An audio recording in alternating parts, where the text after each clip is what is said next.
Recorded live. We're on the air. Hello, everybody, and welcome to the Genesis Science Fiction Radio Show, a service of the Black Science Fiction Society.com website. Please have your friends join. Drop in anytime. Tonight we have a round robin. We have a number of people, so, you know, things may get a little tricky while you're listening. But I was just told that this is Southern Florida's Science Fiction Brain Trust. I call it the Brain Trust. And they're let me read them off to you. We've got Troy Brenner. Go ahead, say hello, Troy. Hey, folks, how you doing? And Jeff Carroll. Say hi. What's up? What's up? Kenny Calderon. Good evening, everyone. And Raquel Jimenez. Hello, hello. And I'm your host, William Hayashi. We're here tonight, and we're going to find out a number of things. We're going to find out how South Florida's sci-fi, I guess we might as well just call it an industry. We could call it a community, whatever it is. What's up with them? And we're going to talk a little bit about, the Miami Sci-Fi Film Festival and other things that are going on around that area. And before the show started, one of the things that Jarvis mentioned to our guests is that for them to go ahead and post up appearances, post up content and things like that so that you can get to know them better. And for those of you who may live in the area, anytime they have an event or something that they may be appearing at, hopefully it'll appear on our BlackScienceFictionSociety.com events calendar. So if you're looking for some place to go and get some good content and meet some decent people, that would be the place for you to look at for those of you in the area. So welcome to the show, the four of you. Let me get a roll call again. What city are you calling from, Troy? Hello? Troy. Hello? Sorry, guys. Yes, I'm here. Sorry, it was muted. I am calling from Sunrise, Florida, which is basically the greater Fort Lauderdale, Miami area. Okay, and then and what about you, Raquel? Currently, I am in Miramar, which is kind of like in between Fort Lauderdale, Miami. It's a big Mod Podge here. Mm-hmm. And Kenny? I'm in Hollywood, Florida. Oh, you're okay. And what about you, Jeff? I'm across the street from Raquel in the city of Miramar. Does she know? Does she know you're stalking her? Probably not directly across the street, but since it's like a real long town city, Don't change it now. Everything. That was you. Well, I'm omnipresent, so I'm all over the place. Oh God. Well, it sounds like you guys know each other and you know each other well. Who wants to lead off and tell the audience a little bit about how all of you kind of came together? I'll do that. This is Jeff. I'll take that lead. Okay. We all attend the many conventions, the book fairs, and science fiction events of South Florida, and we always kept bumping into each other, and we have a variety of selling products. Serena and I, Raquel and I, are both authors. Kenny is an illustrator, and Troy, he's a maverick. He's a cosplayer. He's on panels, and we would get lost. And I decided, along the Black science fiction route, to kind of pull together our efforts so that way it wouldn't be like one of us on a panel and lost, that we could all be on a panel together and create an energy, sort of like the Black panel at Comic-Con. Mm-hmm. And sort of like what that does, and, finding that when we get a chance to speak, we can reach that community in addition to the other communities that we reach on different panels. So if we all came together, Black, Latino, multicultural, we would reach those fans, and then we could go our own separate ways on other panels. So it increased our market reach, because as much as I write about vampire, science fiction, and horror, I also am a person of color. So people of color can get into what I'm saying, as well as the vampire and horror fans can get into what I'm saying in different panels. And we decided to call the panel the Monster Panel because we wanted to, not be too humble and embrace our true ability to being some of the biggest people in our respective areas in South Florida. And so we are monsters. So we called it the Monster Panel. And we've done about 7, Kenny. What you think? Yeah, just about. Yeah, about 7 panels. We've been at all of the conventions down here. We did a library. So we have a variety of places. Troy and I did a real small one in a community center, but we've been going around spreading our ideas and reactions to, everything from the comic book movies to post-apocalyptic stories, the science fiction movement, this new movement of science fiction and how everything is becoming so popular that the comic conventions, the comic cons are actually not necessarily for comic book traders anymore. We did one to create our own expo down here, and I don't even think they had one comic book store. Did they have anybody there, Kenny, from a comic book store? I think Tate's usually has a presence in most of the cons. And that's about it. But generally, Tate's is like one of the biggest in South Florida. Heroes and Villains started to have a presence in the last 3 conventions, but that's really it. Yeah, because that seems to be a trend, though. When you stop and you think about how Comic-Con in San Diego started, they started out with comics, cosplay, things like that, and now it's the Fortune 500 of entertainment product rollout convention, movies, games, just about anything possible. So what it sounds like is you're increasing the amount of synergy that you have, and you're spilling over into a lot of different channels of entertainment that are not necessarily just comic driven. Yeah. And so based on that, I don't know the situation in Florida at all. I had a real funny thing happen down there when I got lost once, but I'll tell you guys about that later. Hey, look, somebody ran out of money, and a highway that was supposed to go over to the Space Center wasn't there. I'll tell you later. But anyway, what it sounds like is that you guys are pulling together. You're in the beginning stages of building a Black science fiction coalition for the area, and by repetition, I think you're probably also showing other people that such a movement is there. When you talk about the science fiction movement, you've got. I think that this and the next year are going to be, much bigger rollout years for Afrofuturism, which is kind of a loose term that's been applied to the genre and the amount of content that's coming out. And it sounds like you guys are right at the leading edge of doing that for the Florida area. Would that be fair to say? That's exactly what our goal is. Big cosign. We have no problem embracing that reality. That's definitely our goal and our mission.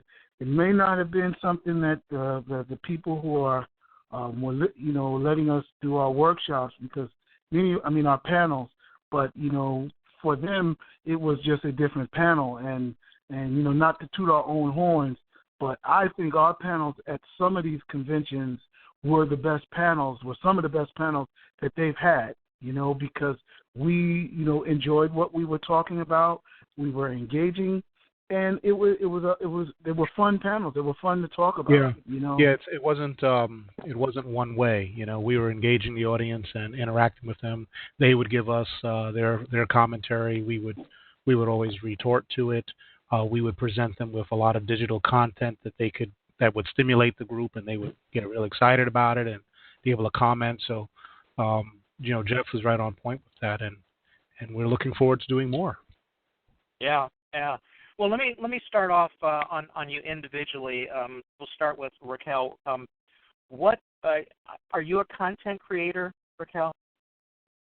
I am. For a day job, I'm television production. For fun and for going out to these cons and things, I write fiction that stems from science fiction to fantasy fiction. Mostly, I'm all about superpowers and wars and things of that nature, and trying to make alternate realities and showing the world as I see it, which is a world of all different kinds of people. And in the South Florida area, it's just everybody is from somewhere else. So once you get past, I guess, kind of in the Central Florida, then you get into recognizing people from where they may be from. But down here, you have no idea. You don't know who you're dealing with until they tell you. I'm always somebody else. Today I was Dominican. Yesterday I was Peruvian. The day before that I was what was I? I was a Black Irish. So I'm never correct. If I tell the person where I'm from, they don't believe me. That's not true. I can see such and such in you. Well, where are you from? Everybody that I know in my family is Black, way, way, way back up the line. There's some white. If there's more, I don't know about it. I've never seen them. So my answer is never good enough. So I'm a Black woman. And where did you grow up? I grew up in Tallahassee. My mom's side is South Georgia. My dad's side is South Florida and way back up the line, Alabama-ish. So, yeah, we're Florida folks. And real quickly, did you kind of grow up and go to school in Florida, or did you go someplace else and then come back? I've been here all my life. I've never lived outside of the state of Florida. I've visited some cities, and I've never been. I don't think I've ever been out of Florida longer than a week and a half. So I grew up in Tallahassee. That's North Florida. The Rattlers and the Seminoles. That's all you know. And as soon as I graduated, I said, "That's enough. I'm done. I'm going to Miami because I need more than Rattlers and Seminoles." Right. And I got down here, and basically just fell into the life that I love. I love variety. I don't like being stuck and being one different kind of way. I love all kinds of different things. I could live in many cities around the world if I could. Right. You mentioned that you do television production. Yes. What? Just a real short. What area of production do you work in? I'm a producer at WPBT2, which is Channel 2 down here. It's a PBS affiliate. So I can basically run production for some of the Kid Vision videos, which is programming for VPK, that's 4-year-olds, just educational videos with vocabulary words and things of that sort. And also the local television show down here called Art Loft, which features artists and anything in the realm of the arts, dancing, plays, acting, artists of all mediums. We feature artists and the different kinds of things that they've got going on in South Florida. Very cool. And you've been doing that for how long? Woohoo. I am recently graduated from FIU. I have been with PBS since July, and I interned with them, so I was able to very luckily fold in and come up with these awesome opportunities that, I didn't plan on them. They came in my path, and I took them. Hey, it's nice to be able to get a gig these days. You know what I mean? It is. So let's go around the corner. Troy, what about you?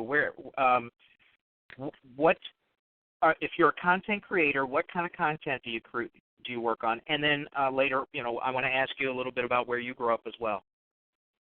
Well, I'm a director, producer with a company called Yanunga Gap Film Vex, and I focus primarily on science fiction, fantasy. I produced a film called Longevity and Planet X, Part 2, The Frozen Moon. Those were two big pieces that I partook in, and it was covered by a documentary. Those films, plus others, were covered by a documentary called Journey to Planet X, which debuted at the Tribeca Film Festival back in 2012, and it had lots of success in press. So that's what I do for fun. And at the moment, I am one of the founders of the Miami International Science Fiction Film Festival. Due to the celebration of Journey to Planet X and Planet X Part 2, The Frozen Moon, the numerous film festivals that we were invited to, we got a nice insight view of how festivals work. Some of the best festivals, such as Tribeca, Little Rock International, the Sitges Film Festival in Spain, and I don't want to forget the Traverse City. That's Michael Moore's Film Festival. We had VIP access to all of these things, and that gave us a real nice insight. And we saw a lack of science fiction in South Florida, and being probably the first sci-fi creator in South Florida film, that made me and Eric and our partner Ed decide to go forward with this festival. And we're now going into our second season of this festival, and we have content from the entire planet that submits. It's truly an amazing experience. It's enriching, and this is what we do for fun. My day job, I'm a geologist, and I'm working on my PhD as an isotope hydrologist. And I travel a lot. I just got back from West Africa, which was really, really exciting. I spent about a month over there in Senegal and Guinea-Bissau. So I've been traveling for quite a bit for a long time as a geologist. So I've got I would say a pretty global view on things.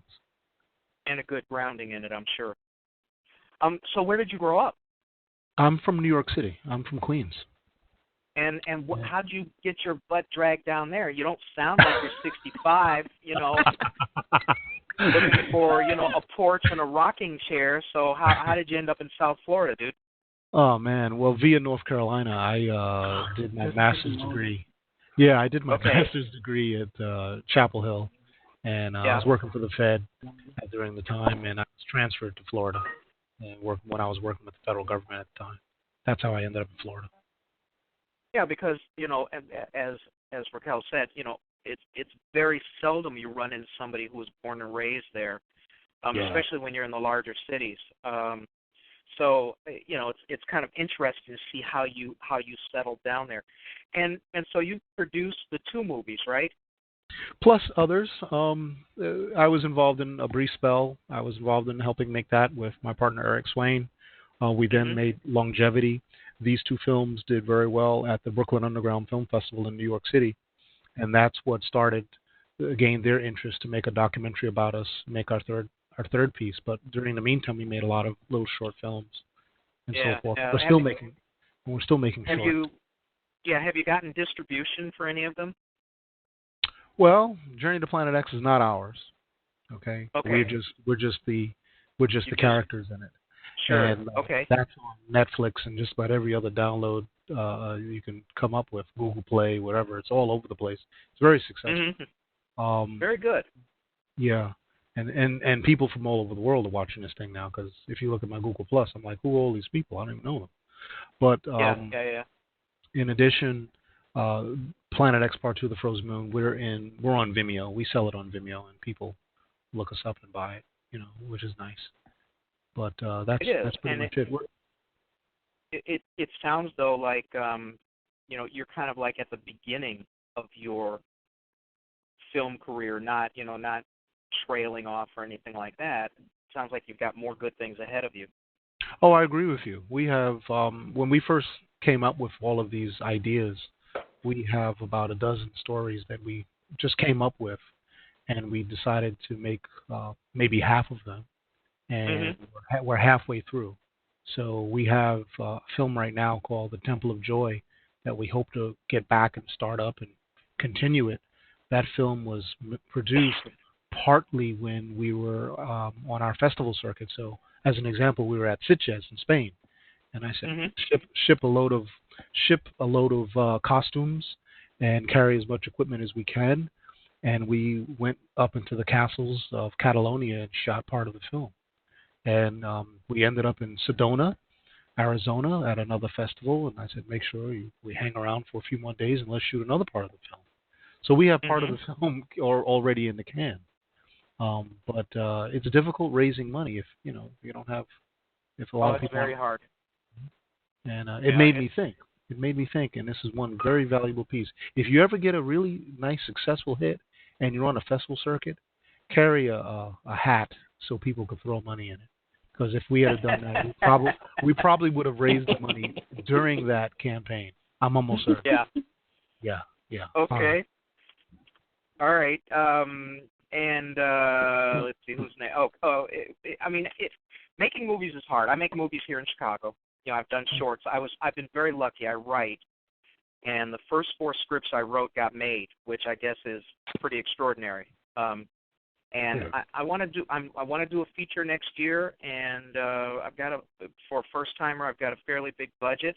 And you're right, raising the money is not easy. First of all, it's considered high risk, and second of all, if you're dealing with people who are not associated with the film industry, they know absolutely nothing about what it takes to make a movie.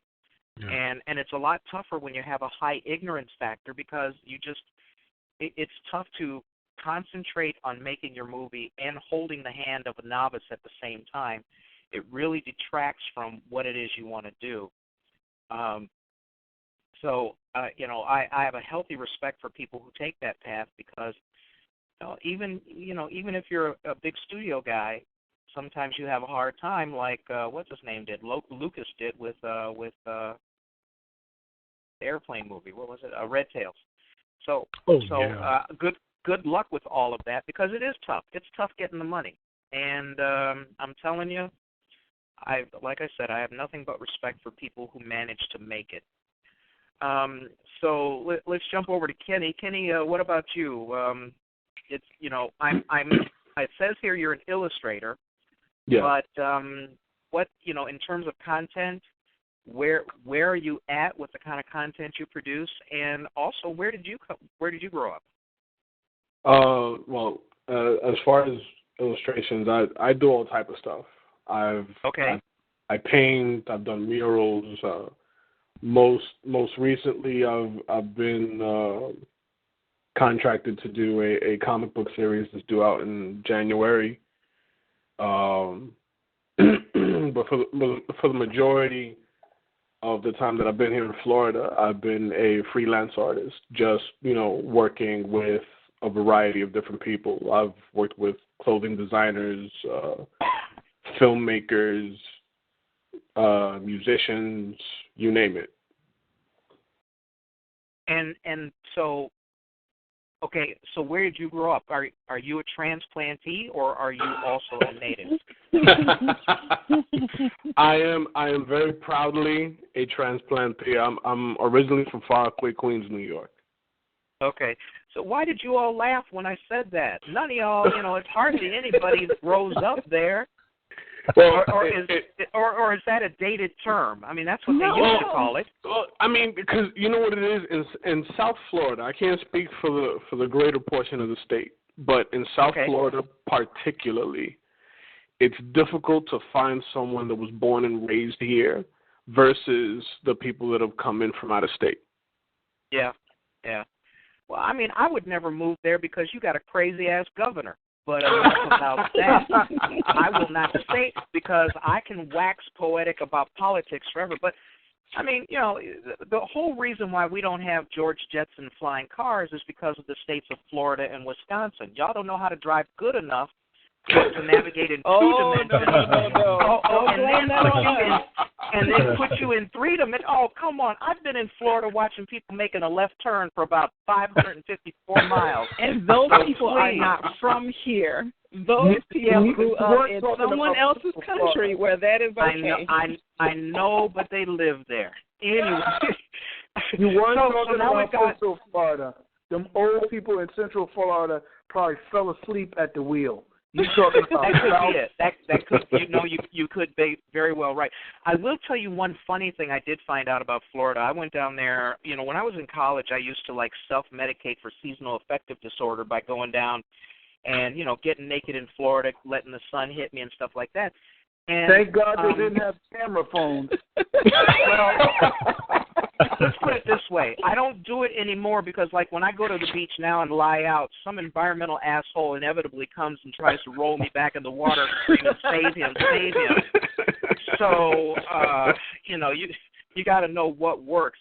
But seriously, we were in what's way over on the west side? Is that Naples? Naples, yeah. Naples. Tampa? No, is Tampa over there?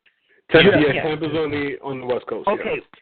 We would usually stay there, and then we would drive to, like, Epcot and all the other stuff on the other side of the state. And you know what? When you are driving toward Epcot Center, you can go as fast as you want. You can go 500 miles an hour, but if you take your ass away from Epcot and start going west, you go 10 miles over the limit, they're going to write you a ticket because they figure, well, he spent his money at Disney, we might as well get whatever they've got left. Now, I mean, is this something that you guys know? Because I found this out. Well, see, that's the up in the non-immigrated takeover land. So that's old. That's still the old. They still got Klan up there. Yes. We done Haitianed out and Cubaned out the Ku Klux Klan down here in South Florida. So we don't have that kind of problem. Our police are black and brown down here. So it's a different machine. That's up there in that Trayvon Martin land. I found, you know what? And you're not lying. I found that out. Here, you know, we were staying in, and I'll tell a quick story, and then I'll get the help back to you guys. But I mean, we were staying in Epcot, and we were going to go over to Cape Kennedy, and so I was with my then wife and her mother, who was from England, and her stepfather, who was from Wisconsin. And so we get on this highway. I picked up this brochure. They had this beautiful highway. It was like 3 lanes in each direction going straight east. And we're going and going and going. And then all of a sudden I look ahead, and there's all of a sudden it looks like a really, really steep turn. I'm going, oh, man, look at that. You know, they must have cut this corner really steep because there were like trees growing there. Well, we get close to there, and they ran out of money. Okay, so they just stopped the highway. Welcome to Florida. And we had to get on the, you know, what we in the city call the back roads. So we're driving along, and I figure, okay, we're going east. Eventually, we're going to hit the water.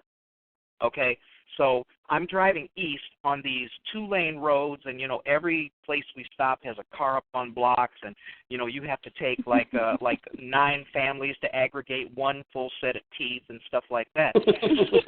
and my then wife's mother kept smacking me on my shoulder going, why don't you stop and ask for directions? And here I am, the height of summer. I get pretty dark, like darker than Harry Belafonte, and I had an English wife, you know, English woman, a white woman for a wife, and I said, no, we can just keep going, and we can, you know, don't worry about it. And she got mad at me. Why don't you just stop for directions? And finally, you know, my wife had to tell her we can't stop because if we stop, we may never get seen again. And she was dead serious about that. So I understand what you're saying about how it's different. You know, and now we see with all the things that have happened down in Florida over the past few years, it's not the most friendliest of places in different places. But I'm guessing where you guys live, it's not like that. No, you got like around the line of, I guess you would say, once you pass Jupiter, right, you need to be careful. Okay. Going north. But anything, going up north, you need to be careful. But anything around, I guess, I don't know West Palm to say that. But for Lauderdale and farther and down south, all the way south, you're all right for the most part. All right. So everybody listening, take heed. If you are darker than Harry Belafonte, there are some don't reasonable say you didn't tips. know.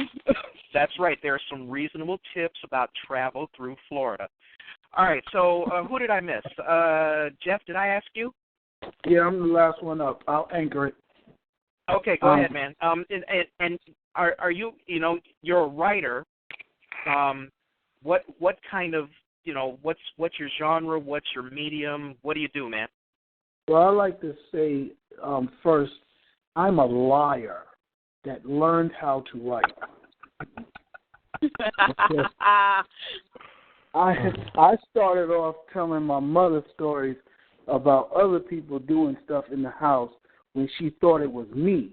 And I told it so convincingly that my cousins and friends got blamed for things that I actually did. So I'm actually a real good liar. Well, I mean, that just sounds like a good survival skill to me. Heck yeah. So I took my you know, probably what Troy would be able to correctly define as a hidden secret superpower. Other people might just say it's an aptitude, but I am a super liar. I lie so well that when I tell people my lies, they think they're real. And my goal is to be so good that I'm better than L. Ron Hubbard. Now, if you understand what kind of liar that individual was, I've got a Scientologist bridge I want to sell you. Well, that's a pretty compelling description. I'm surprised with a talent like that you didn't go into law school. I mean, first of all, we never would have met because you would have had so much money. You wouldn't be doing an interview with the likes of me. But being a good liar. I mean, if you want, I guess, if you put it factually that you're a liar, would suggest that you would be a good storyteller as well. Oh yes, and the stories are riveting and compelling. I used to I started off and realized it was also I used to tell stories of the movies that I went to see, and my cousins and I would compete in telling these stories, and they were really just retelling, and sometimes got to the point where I might have missed the detail and probably fell asleep or forgot a portion, and then I got to fill it in, and then the story started to become totally fictional. And that's the area that I summon when I get writer's block, when I at the beginning of an idea, and I need a story. That's where I go back to. It doesn't go back to any of the writing classes that I took. It goes right back to the backyard, to the side of my house. I was on a BMX bike, and we were just talking. Tell me about Road Warrior. Okay, and I can make it interesting because that is the energy that I write with. So when you read a story or you see one of my books, one of my movies, I want to transport you to my adolescence when I just was a teenage griot. You understand? And the words I want to jump off the page and into your mind, so that way I'm actually talking to you, and you hear it.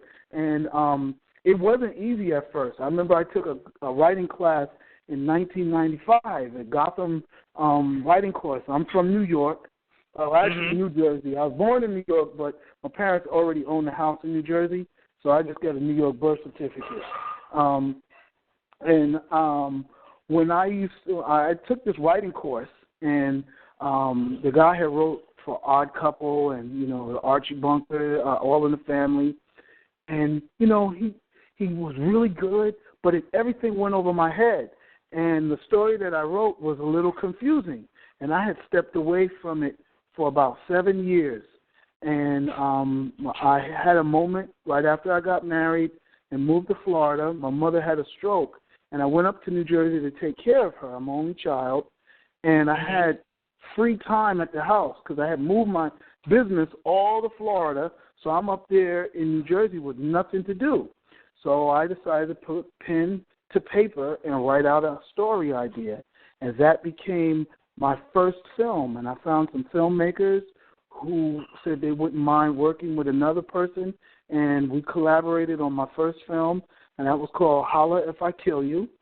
And it was about a comedian who had a nervous breakdown who went on a mad killing spree.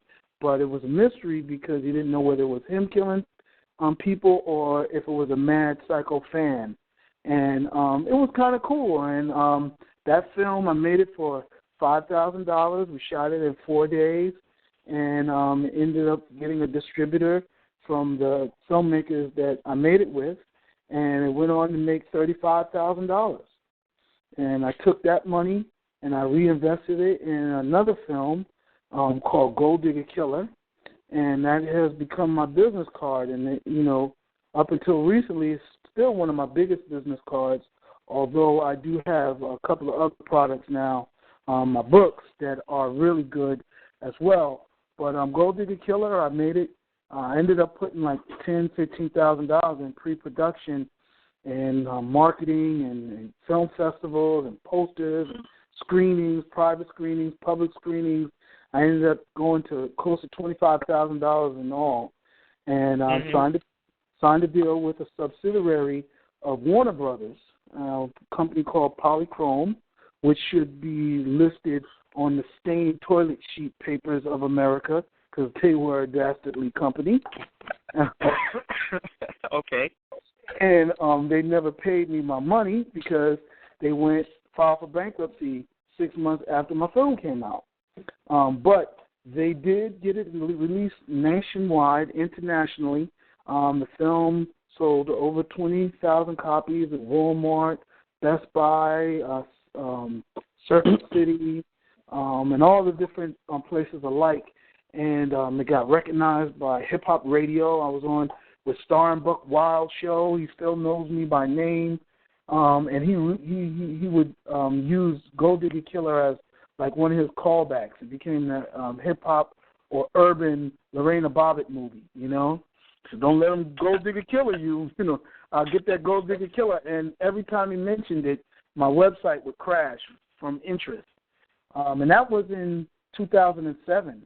After I didn't get paid to go make a third movie, I decided to get into writing because I was like, you know, I can write these projects and sell them in the process of shopping a script of the same story. And I got to the point where I could write a B movie or a low budget screenplay in a weekend. You know, I could take an idea and write it all out, 120 pages in a weekend. So I was like, I should be able to write novels real good. And, man, I am still learning how to write novels. I'm good, but I want to get great. And this is like 4 years later now. I wrote my first novelization of Gold Digger Killer in 2010, and I went on to write my first sci-fi story. Gold Digger Killer is actually a paranormal street story because it has elements of paranormal in there. But my first sci-fi story was Thug Angel, Rebirth of a Gargoyle, and that was about a vampire killing gargoyle. He hunts down vampires and werewolves, and that was really cool. That came out in 2012. And then I got my current book, It Happened on Negro Mountain, which got a publishing deal through a company in California called Black Bed Sheets. And that got released this year, back in July, right after SuperCon, Florida SuperCon. I got my second book got released, and right now I'm got a couple of other stories that are finished that I'm in the middle of discussing publishing deals with and working with other companies and seeing what I can do to get these out. But I'm enjoying it. The freedom of writing or lying without budgetary limitations is orgasmic. You know, I have no limits. I'm writing outer space. I'm destroying buildings. I wrote a story about an apocalyptic earthquake that hits New York City, you know, and I'm just having fun, and it's beautiful. So my lives are out of this world, you know. I can't wait. I don't know if I'm going to write a religion or anything like L. Ron Hubbard, but I may write a story that has the impact of We Are the World, like H.G. Wells. So do you it sounds to me like you're enjoying writing, and please don't take offense at the term, but you enjoy writing big story destruction porn. Yes. Where you have... Go ahead. Yes, I enjoy that. I get off on it. However, I have written in kind of every genre. I think I joined the Black Science Fiction Society back in 2011 or 12, kind of like right after it hit its first wave. I was part of the end of that wave or the second wave, and I started seeing all the other creators, and I was like, man, wait a minute, I can do a robot lie, I can do a vampire lie. And so I was like, you know what, I can do a revisionist history lie. And I've been challenging myself to write in every kind of genre there is. And I have a book of short stories that are in like every story is from a different genre. There is no genre that is free. I haven't written about dinosaurs or dragons yet, but they're coming up. So that I'm currently writing a zombie story, and so I just feel I'm a late reader. I didn't read in high school, and then in college all I read was Ivan Van Sertima, Dr. Ben, Shianta Diop, John Henry Clark. I was just nonfiction, and it wasn't until after I got married I read The Coldest Winter Ever. And then I read Street Lethal by Stephen Barnes, and I started to fall in love with movies in my head, started to, appreciate reading a good book. And science fiction was it. My favorite story is Zorro, A Tale of Alien Avengers by William Penn. And that's like an angry black man's Independence Day, you know what I'm saying? So I merged it. I was like, if Dr. Ben wrote a science fiction book, it would be Zorro, The Tale of Alien Avengers. Well, but that's as it. if you didn't have enough on your plate. I mean that's pretty cool that you have identified the fact that you want to cover that much real estate in terms of content and genres, which is pretty ambitious. A lot of people get into one, get into one kind of maybe plot line, storyline, one creative universe, and kind of stick there for a while. But to be able to say to yourself, well, I want to do more, is a laudable endeavor. I haven't gotten to that point myself. I'm just finishing up a trilogy, but I like my characters, and but you're right. As I think about it, it would be good to branch out. So this is a good, ambitious goal that you set for yourself, and it'll be interesting to see how you execute it over the next few years. Let me ask you guys. You talk about the fact that you put together the panels to go from convention to convention, or sometimes even, as you said, showing up at a community center.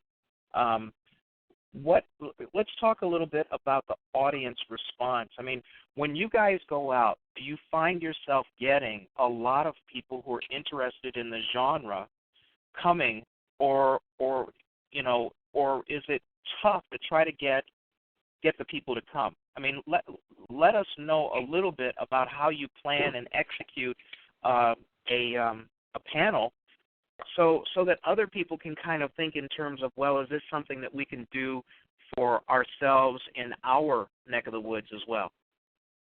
I don't ever see it being a fight to get anyone there. If anything, people are refreshed and they're grateful. Okay. Or they'll come up to you after and say, I've never seen anything like this. Why don't they do more? And what are you guys going to do next? So they come and say, thank you. I mean, it's not just black people coming to see black people talk. It's people that love a medium that's not one way or the other, that we're putting out material that people can relate to. Mm-hmm. And we identify as a color group, and we know that we spread out more than just that, and so does the audience. We don't have to explain anything to them. They know what's up, and they're there because they want it, not because we talked them into it. Mm-hmm. I also think because Kenny and Troy are like sleeping giants, because you never expect for an illustrator to have such cool comments. I mean, one of the reasons why I invited Kenny to be a part of it is because he cracks me up. He always has something funny to say. And I was like, wow, an illustrator that you can talk to about Transformers. And, no disrespect to illustrators, but a lot of fans don't know that they actually know and understand the characters that they're drawing. A lot of times you just think, they're into muscles, they're into anatomy and big boobs, but they actually get into the stories just as deep as the readers, and they read well. Same thing with, scientists like Big Brain Troy over there, he always brings a real intellectual side to it. And, we didn't call, and Troy will definitely, follow me in this, we didn't call it the Black Science Fiction Panel. You know what I'm saying? 3 black guys and a black girl, or, you know, a Latino. You know, we didn't call it that because that's not how we approach every subject. We approach it the way Kenny talks, just from the heart. You know, this is what I thought of Ghost. This is what I thought of Halo, or, you know, Borderlands. And we're not the designers. We're not the people that wrote it. We are industry people, so we speak from that element, but we are we're critical, but we're honest, and you don't always see that. You know, a lot of times you go to these panels, you'll see you're talking to the game designers. You know what I'm saying? And so they're telling you how they feel, but they're still selling you something. You know, so our panels come off very open and honest. That's actually something that's really, really important, and something that is lacking in most panels, in a lot of the conventions that I've attended, that, you know, we've all attended together. Like Jeff mentioned, we all individually bring something to the table, right? And collectively, it provides a comfortable atmosphere for all of the attendees. Because, like Jeff mentioned, you know, no one would expect, you know, a comic book artist to speak from the heart, you know, because most of the industry guys are there to kind of, you know, just answer BS questions and, you know, not really speak from the heart. Now, we all, as members of the panel, we're in the industry, but we're also the consumer. Well, that's the big change. That's the big difference, because remember, when you go to any of those panels where you've got, like you said, the designers, the writers, the this, the that, this is a marketing opportunity for them, not necessarily one where they're going to engage the people on subjects that the people are interested in. You know, like, you know, it's a matter of the focus. So I think, you know, like, they hardly entertain, you know, questions of a general nature, but it's kind of like me doing this show. I want to talk to you guys about the stuff you do, not from a perspective of you selling me stuff, but who are you and why? What do you think about what you do? Why do you do it? And then I think for you guys to come at the subjects like you said, talking about Halo, you know, you could talk about the game, and then peripherally somebody could say, oh, well, what about all of this about how these games make teenagers into killers? And then you get a dialogue about real subjects that have to do with the genre, that have to do with current culture or something like that, rather than listening to a sales presentation. Correct, and that's something that we touch on in every panel. Like one of the last panels that we did was about the apocalypse and the many different forms that the media portrays. You know, the end of days, you know, zombie apocalypse or disasters or something. And you know, in the talk, you know, when we were talking about zombies in particular, you know, that raised a question of ethics. You know, would you kill someone that's infected, that you know and love, even though they're not in their right state of mind? You know, and that actually provoked a lot of thought in a lot of the attendees, and you know, we actually got a really good conversation out of that. You know, I think the most recent common culture thing that happened was, what was it? In The Walking Dead, where one of the characters had to kill an unaffected girl, but she was nuts. You know, she had killed. And that was a huge thing. Somebody said, "Oh, The Walking Dead has jumped the shark because they had such a terrible thing happen."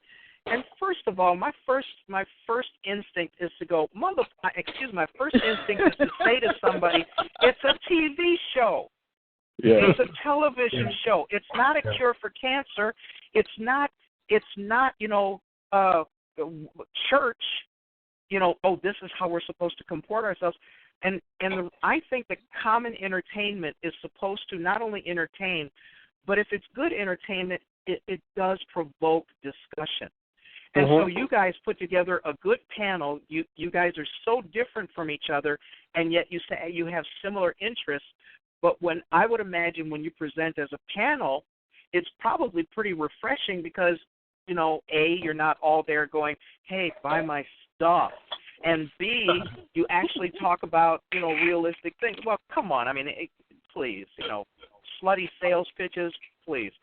But so in that vein, I'm wondering, you know, obviously you've probably you're doing the, you know, the South Florida circuit because you don't want to go north just in case, especially not have all four of you in the same car because that's just, you know, that's an invitation for disaster. But seriously, I mean, are you gaining enough of a following or at least enough buzz where your panel can hit the road, you know, and maybe do some of the Black Age conventions and things like that? And I'm not picking out the Black Age ones as anything other than at least there's an affinity there. Because, you know, it's been said on the sly a couple times that y'all ain't all black. So I don't want to, you know what I'm saying. You know what I'm saying. It's only because I'm the only Puerto Rican on the panel. You got enough to pass. I wouldn't have said anything. You know, I wouldn't have pointed you out, but you already outed yourself. But seriously, okay, so it's like me. You know, I joke about the fact that I'm Black Science Fiction Society's resident Japanegro. But that doesn't make me any less able to talk to people, to talk about the issues and things like that. And I probably have a different slant on some things that somebody who was of a different ethnicity would be. But the common thread is to be able to relate to the people that you're doing the panel for. So, I mean, are you getting the kind of buzz where you think that you'll be, you know, will you make it to other conventions? Is this something where you're going to start, do you think you're going to start traveling and doing more of? You know what, I think that the potential is there. I mean, yeah, because, you know, there's people that follow Jeff around to different conventions, you know, that he attends. I have a little following that follow me everywhere that I post. And again, the potential is there because, you know, we attract all types of people. You know, the beauty of doing sci-fi and comic conventions is that genre, that art form transcends social boundaries. So we get the jock along with the nerd and the social misfits all in the same room because everyone loves sci-fi. Sure. Everyone loves comics and anime. You know what I mean? So we provide an atmosphere of which they feel comfortable talking about something intelligently. We can, you know, give them our point of view as people of the industry and as fans. Right. You know, somebody mentioned the zombie apocalypse or the zombie takeover as an NRA plot. I mean, it could very well be, but you know, it's making sense now. It's all making sense. I've been on YouTube enough to see enough of those NRA nuts, you know, those white gun nuts shoot themselves enough time at the range and things like that. So they're not going to be helping each other during the zombie apocalypse. It's good that you guys have come together kind of as a group. And you know, you mentioned how two of you got together. I mean, how did the four of you end up, you know, kind of putting this road show together? This is all a Jeff production. Jeff is the common thread.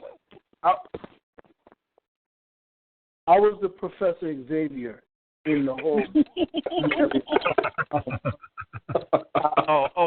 So you're just rolling around on the wheelchair, grabbing people up, going, you know, you look like a mutant. Come on forward. Maybe that's in the future. But that's actually pretty accurate. I'm the walking Xavier right now. So, but no, what happened was Raquel. I keep saying the wrong names, right? It's cool. They're both mine. Raquel and I bought each other's books, or we got her fan bought my book, and we shared. And Troy and I, we met as filmmakers, and I think Troy and I met Kenny together. No. I met you individually at MiniCon in January. Oh, and then, okay. And then I bumped into you again at UltraCon in, what was that, March? Yes. No, it was late February, and then but we were all that is where I met Troy. And I'll still credit Kenny with it, because he is the most New York out of all of us. And when for real, when I talked to Kenny, I was like, that's it. I want to talk to him again. I was like, it's a piece of home, because I'm a stranger. I'm a lonely guy. I'm a lonely migrant in this city of immigrants, And I talked to Kenny. I was like, holy moly, that's it. That's that far rock come out. Indeed. He's uncut, rough, rugged, and raw. I don't want to know how you know he's uncut, but I mean, that's between you guys, and we don't normally talk about that on the show. That happened later. Yeah, exactly. Hold on a second. You're listening to the Genesis Science Fiction Radio Show, a service of the Black Science Fiction Society .com website. Sorry, I lost my train of thought there thinking about how you all know so much about. I mean, knowing that about somebody, This is basically where the panels go. Exactly. Oh, really? This is it. This is it. What you're getting right now is exactly the same formula that comes out in the panels. That works so well for you guys. Good, clean fun. So let's talk about. I mean, I asked, do you think you guys can take it on the road? I mean, what kind of? I mean, because a lot of people travel to these cons. So you go to a con, you guys do your panel. You can have people from all over the U.S. Showing up, because they are a draw, and I think that they're growing rather than cutting back, because it seems like the attendance is going up generally with a lot of these conventions, even though economic times are getting a little bit better, but I think it's the popularity. I mean, things like, I think The Walking Dead has helped, because that's very popular. Anything associated with that is, picks up a little bit of traction. I even got the artist for the Walking Dead TV show to do the cover of my last book for two reasons. I mean, he's a great artist, but also there's cachet in that, and I'm not going to lie about that. So I think that the growing popularity of that kind of content probably works to your benefit, because you mentioned that more and more people are coming to see you. What kinds? I mean, have you gotten any offers yet, or anybody willing to pony up the money to send you someplace or pull you someplace? Are you at that point yet, or are you still kind of building your momentum to that? Not any. I mean, we are really drops in the bucket. I don't know if Raquel got anything over there at the news station, but maybe after we do let me settle. Let me get my office first, and then. I don't know what Troy's cooking up. I know we're coming down to his festival to do a panel or something down there. We've been talking, and we got another season of conventions coming up, because many of our convention conveners, they do double up conventions. So we got a whole bunch of them still coming up. But I don't know. But that's a pretty good idea, though. That's a pretty good idea. I could see us all going to a con that we really would like to attend. I'd love to go to something in New York. I'd love to go to one in San Diego, and who knows? I'm sure people would love to. And it's seriously, definitely I mean, branded. It's definitely branded. You know, we're waiting for the Black Science Fiction Society's first convention. You know, so we're pushing for that, and we want to be a featured attraction there. I mean, the other thing that we kind of bring is, and this is evident throughout all of our work. There's an element of coolness to us because let's face it, comic books had the Hulk, but many of the fans, until we diversified the conventions, they were straight corny, And when we get to the conventions, one of my pitches is just telling kids, and people there, we're going to talk about Planet of the Apes in a cool way. It's not going to be corny. A lot of these conventions have nothing but writing workshops.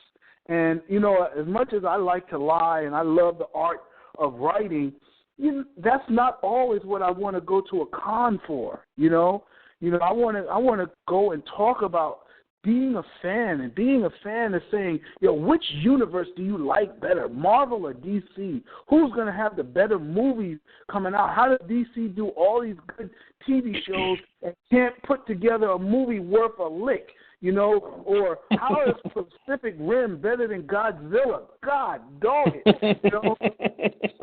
So these are the things, but you never hear that tinny level conversation. It's always some straight. Wow. For real. And Troy knows exactly what I'm talking about because Troy keeps it real too, and that's the funny thing, because Troy will come from a real scientific. He'll say this is how they do the blue screen and this and that, but corny is something that he recognizes, because corny is corny, and you got to call it out. And we're not going to, get these fans from off the street if we don't make ourselves and our art as cool as it possibly can. If the suits are cool, days of present past, then people are going to really like it. And it's not just really cool. It's not just cool. It's consumer level interesting. Yeah. Not fanboy interesting, but consumer level interest. Because I've attended some discussions where they'll get off into something, and you got a lot of whiny ass fanboys sitting around talking about, well, Superman never should have done this in the movie or that in the movie, and blah blah blah, and it ruined it for me because it was just terrible. And and then again, I'm so tempted to say, why don't you just shut up? It's just a damn movie. But people get very invested in those things. I mean, they really do. I mean, look at how the white folks got upset when Rue was black, even though they obviously didn't read the book very well. Okay. All of a sudden, it's a big thing. And you know what I think it is? I think it's because we've become kind of a dissipated culture, which is a horrible thing to say about an entire culture, but we have. I mean, when you can look at the fact that the housewives of whatever city, or reality TV has become the staple entertainment for a culture, what does that say about the culture? I mean, first of all, it says two things to me. It says that you've got a lot of stupid people out there who need to have some very trashy stuff spoon-fed to them in order for them to be happy. And heaven forbid you should put out a movie that makes them think for a second instead of spoon-feeding the whole story. But the fact of the matter is, science fiction is one of the last genres. Science fiction, fantasy, and horror at least are pushing an envelope in storytelling that has a little more creativity than you see elsewhere. And I think one of the signs of this is, okay, so we got a lot of vampire stuff out there, floating around out there. People are kind of they're jumping on that. They like that. It's very popular, and the normal kind of stuff. I mean, what do we start with? Buffy the Vampire Slayer or something like that, and then you got what is that with that Trampire girl? Oh, Twilight. That's right. No, we Attack of the Pedophile Vampires.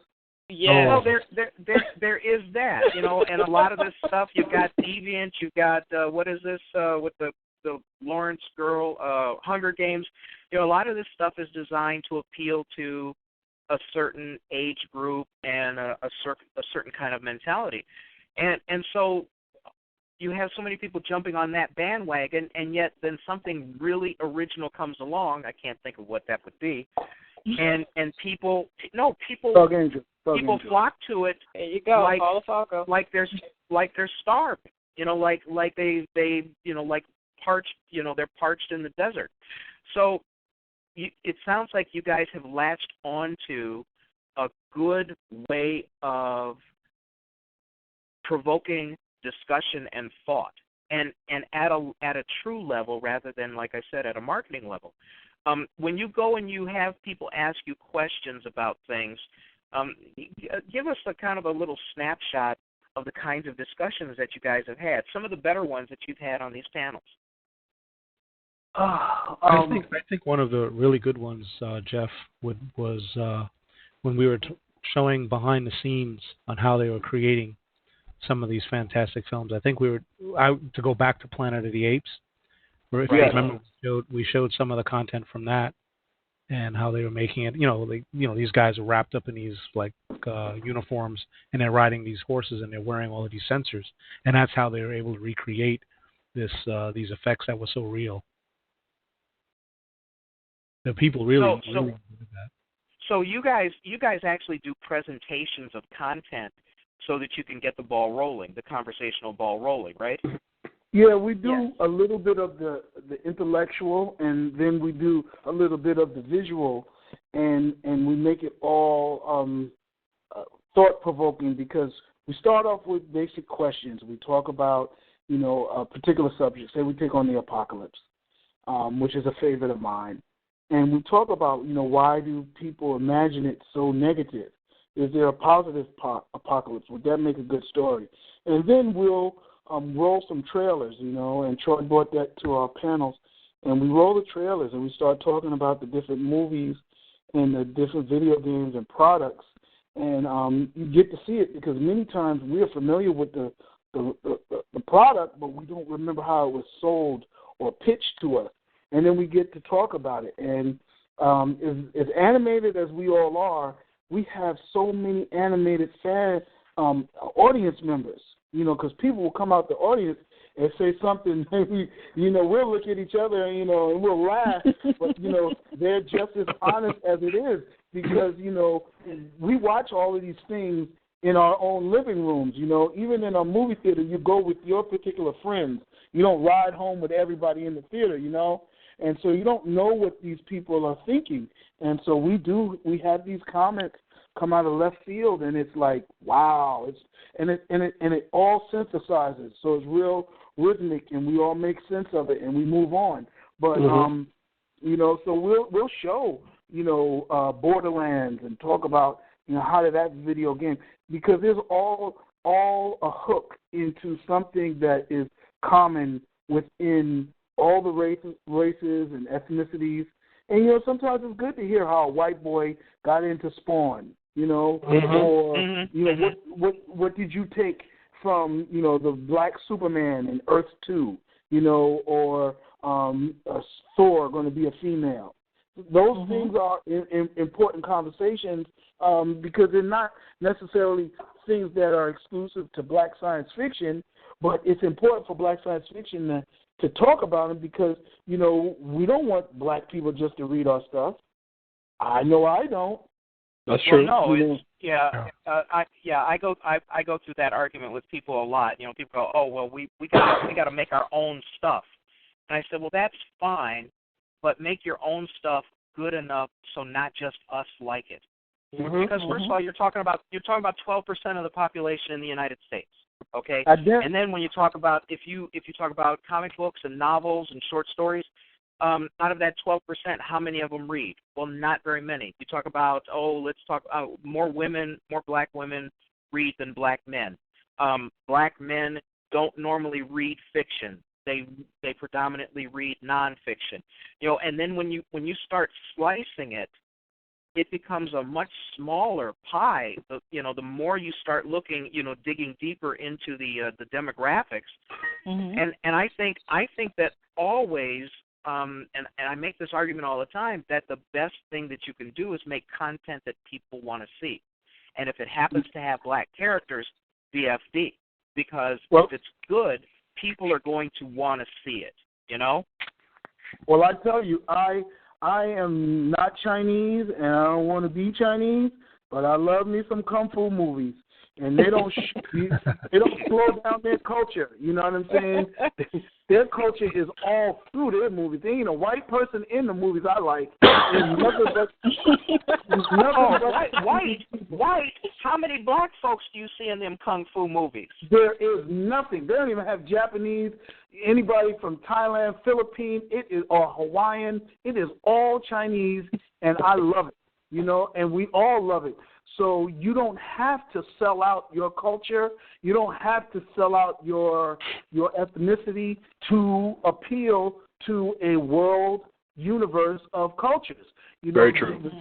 The thing is, a lot of black people, and I have this argument when I first joined science fiction, the Black Science Fiction Society, is, a lot of black people would start our history in slavery. Well, if you do, then you're going to be angry. And every black person from there afterward is going to be Harriet Tubman, and Nat Turner. Of course they're going to be angry because you started them in slavery. But, I've read stories where it was black people from around the universe, and then they come to Earth, and they land as slaves. I'm like, well, dag, we have had 1,000,000 years on this planet. What is the misfortune that you land in America during slavery? Well, yeah, Yeah. So you're right. That's the problem. No, it is true, and the thing is that yes, we're bound by culture. Okay, you have to write certain memes into your stories so that you don't have to have so much exposition, so that people understand what the story is without it being tedious. And unfortunately, if you end up having to write the familiar, sometimes you have to do some things that are, just for the setup, that are maybe not as they're distasteful. But for people who go and, like you said, start with Black history with and then they got off the ships, where does your story take you? What's your intent? So trying to write creatively when you are inside of a culture is not a good. I take that back. It's not a bad thing. It's not an easy thing. Trying to come up with a unique plot, not an easy thing to do. And I think that if you start out, if you choose to only write a certain way or about certain cultural memes, you pretty much are going to fall into very, very familiar territory, and you don't bring anything new to the table. And for me, bringing something new to the table is something that I find very laudable in people's writing. If you can come up with a twist on something that nobody's thought of before, something that, a plot that people haven't thought of. I got lucky. I got a plot that nobody ever thought of. My plot Apollo is so good. 16. Well, I mean, yeah, there's that. But even that, you got all these stupid-ass conspiracy guys going, oh, man, we never made it to the moon. I'm using my that's my low radio voice. Man, we was never up at the moon because they did all that in Arizona in a soundstage. And then you go, well, come on, man. Everybody has said that. You can actually get a good telescope and you can see footprints if you want to look, but obviously you don't want to look. And so feeding into easy memes like that, I think, is unworthy. And I think, for I forget which, for you to say that you want to write all genres, all new stuff all the time, that's a big-ass goal, but it's a good goal. Because what it means is you're going to have to really flex your mind to come up with laudable stories that people are going to dig. That people are going to, and let's be honest, the reason why we write is so that we can sell. Okay, writing is a business for us. And to lie and say that, oh no, I only do it because I do it, I write for myself because it's so creative.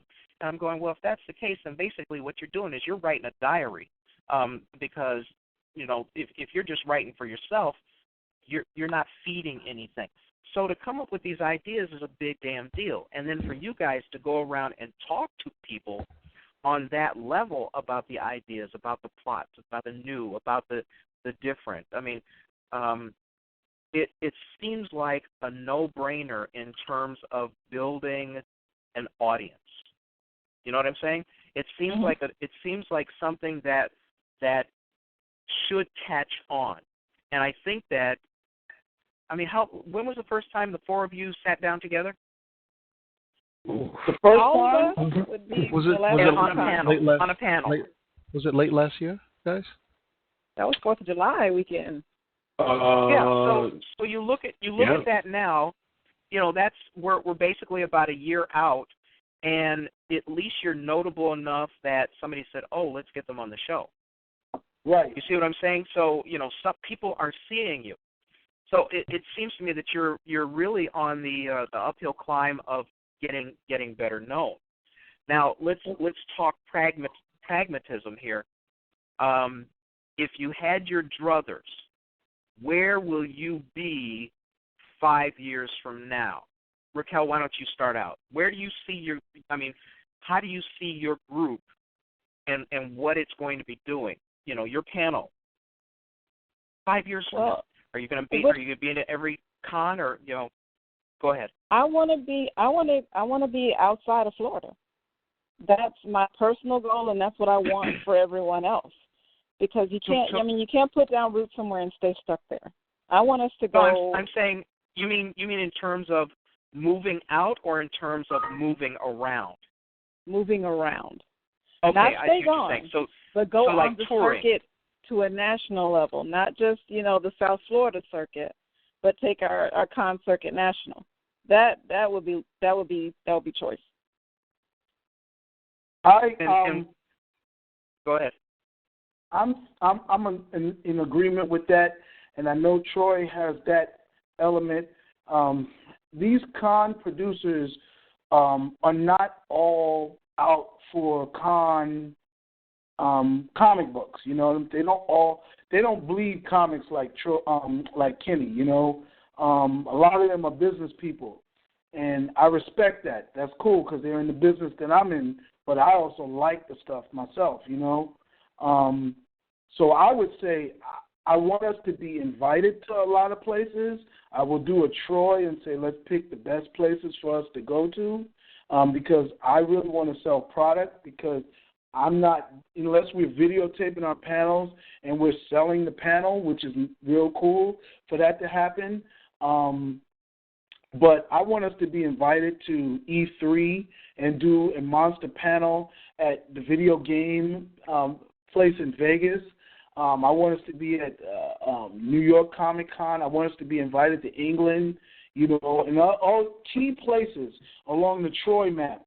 Troy draws out the map, and he realizes the strategic strategy to this, thing. But I wouldn't be upset. I would love to have, it's not an internet blog following, maybe a TV show, because I really think I like comics, but comic book men are whack. You know what I'm saying? And I'm not saying they're not good. Understand what whack and corny means. It's very personal. To me, they're corny. To me, they're whack. But they're not whack to everybody. But the me is, to me, I am hip hop. I am diversity. So for me, when I say it's corny, I'm speaking to the global majority. So comic book men appeal to a very small group of white hillbilly Americans. And they're really good at it, no question. But when Kenny, Raquel, and Troy and Jeff hit the mic, we appeal to the world. And I think we could have a show. where we would talk about different products and different things from a very real, multicultural standpoint. You understand what I'm saying, Troy? Yeah, and one thing I can definitely say that I've experienced over the past couple of years, it's a far better experience when you're invited than if you just show up. Sure. I've gone to a lot of events these past 2 years, and if I just show up, I get people looking at me like, what are you doing here? They don't even know who you are. But when you're invited, it's a completely different experience, and it makes it so much worthwhile. Yeah, I can't speak to that because I don't get out much. I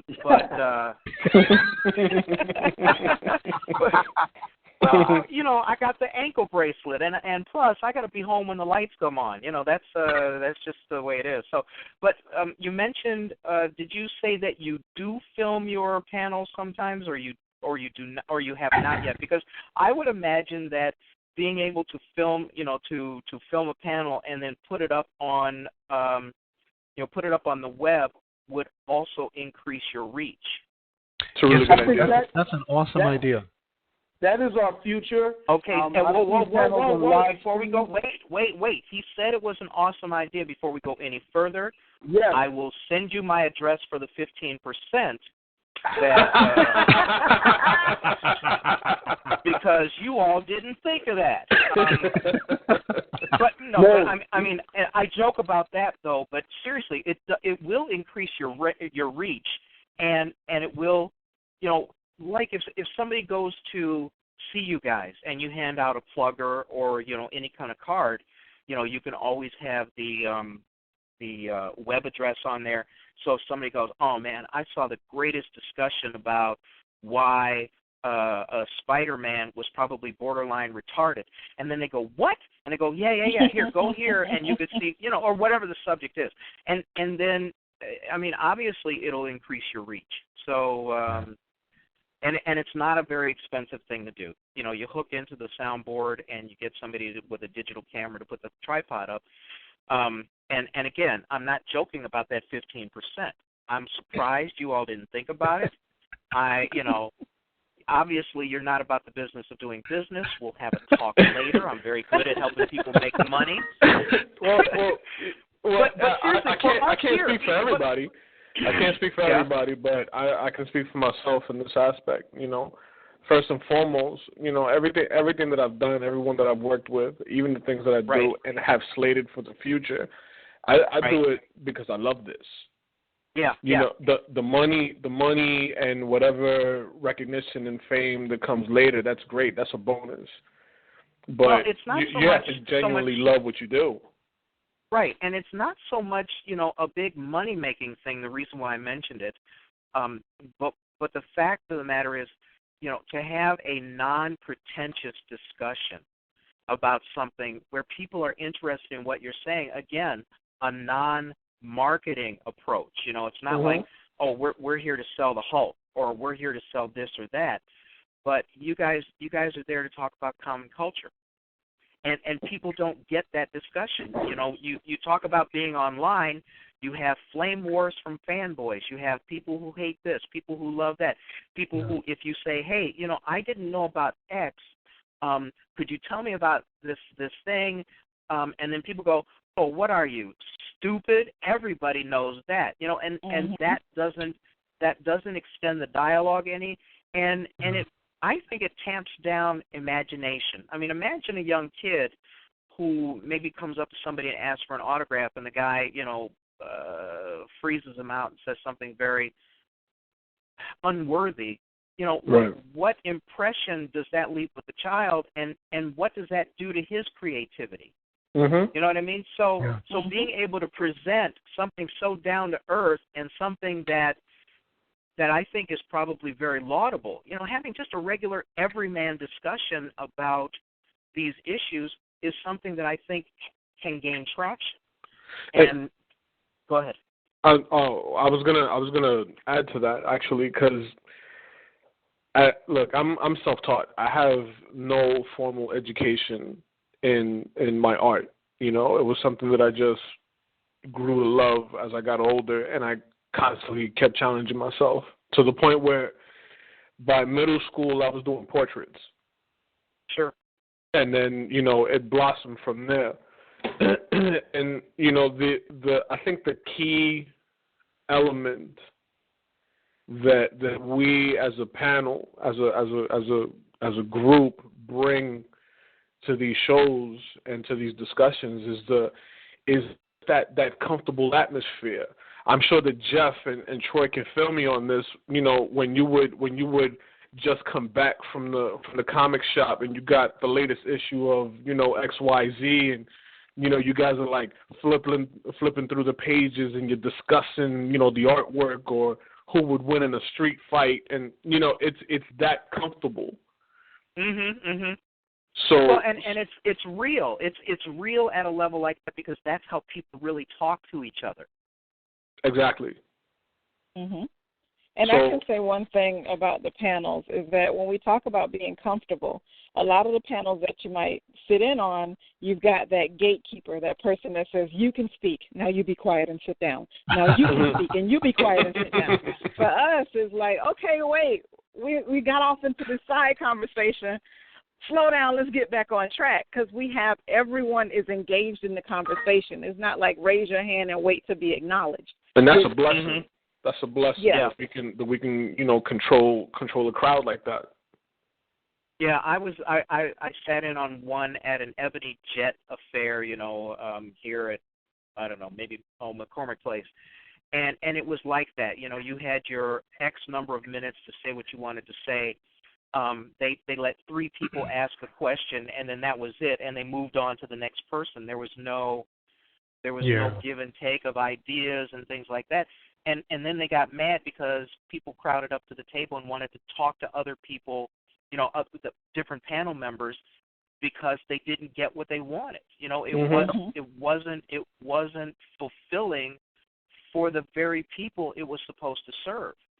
So, being able to provide what you guys provide and being able to provide it at a level that is accessible is something that a lot of these con organizers and managers, because that's what they are. They're basically managers and gatekeepers. They don't get that. It's like they're trying to be your handler. Mm-hmm. You didn't ask for a handler. Mm-hmm. So this is good. I mean, if you guys can expand. I mean, is one of you is doing one of your own affairs in the South Florida? Who was that? I'm sorry. I apologize for not remembering. Troy has his film festival coming up in January. And Troy, you structure it so it is kind of freewheeling, so that people do get to have that one-on-one intimate experience.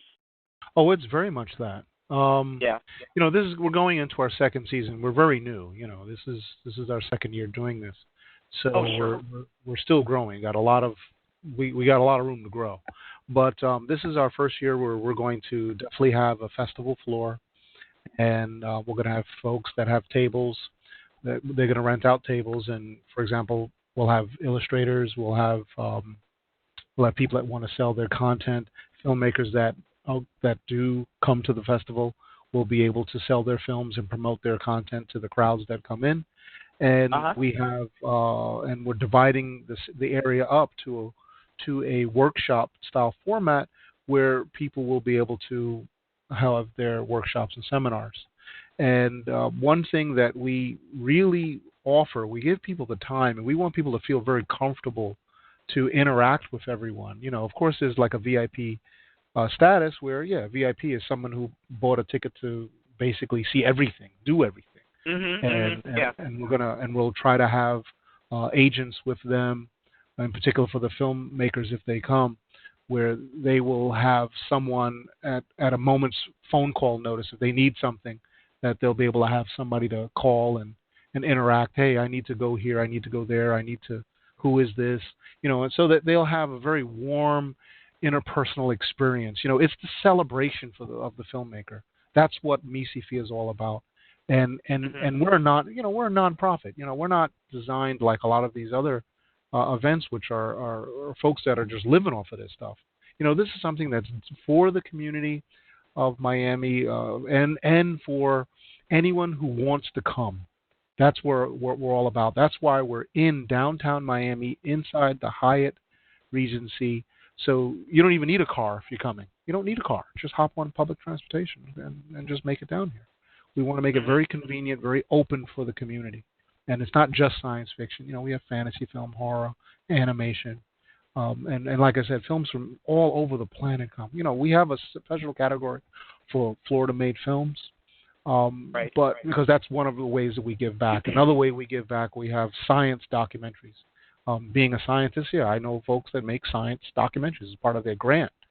So we ask them to submit their films, and on Saturday mornings, we encourage parents to come. We don't just tell kids to come. We encourage parents to come, bring their children, and experience some science films, very short, what we call micro docs. And we will explain those films to the kids if the filmmakers aren't there. And make it a real rewarding experience. And the city, so far, the city loves it. The city loves it, City of Miami, and they've said, look, we've got some parks. Please come to the parks and show your films. And that's what we started doing. As we do it for free, we show the old stuff, and that's to generate membership, to get people aware of what's going on. It's not just for, a bunch of people that are in the in crowd. We want the community to be inspired by fantastic film. Because we all know what the benefits are when people are inspired. And generally, what time of year is this? Oh, this is the best time of year, January 23rd to the 25th. It's freezing everywhere else in the country. It's 70 degrees in Florida. And please try to remember to go ahead and post up in the events calendar at BSFS, because people do travel. When somebody's sitting around, they're going, oh, I'm going down to Florida. What can I do? Oh, yeah. Look, there's that. So, and that also gives people at BSFS an opportunity to actually meet you face to face. I was lucky. I interviewed Kevin Wilmot, who did Destination Planet Negro, and I interviewed him on a Friday, and then he was showing the film at the Gene Siskel film place here in Chicago.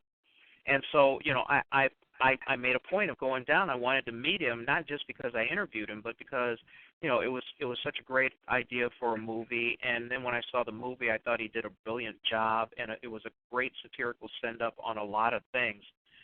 But to get to meet somebody that you have heard on one of these broadcasts or something like that is kind of an exciting thing for the people who frequent BSFS.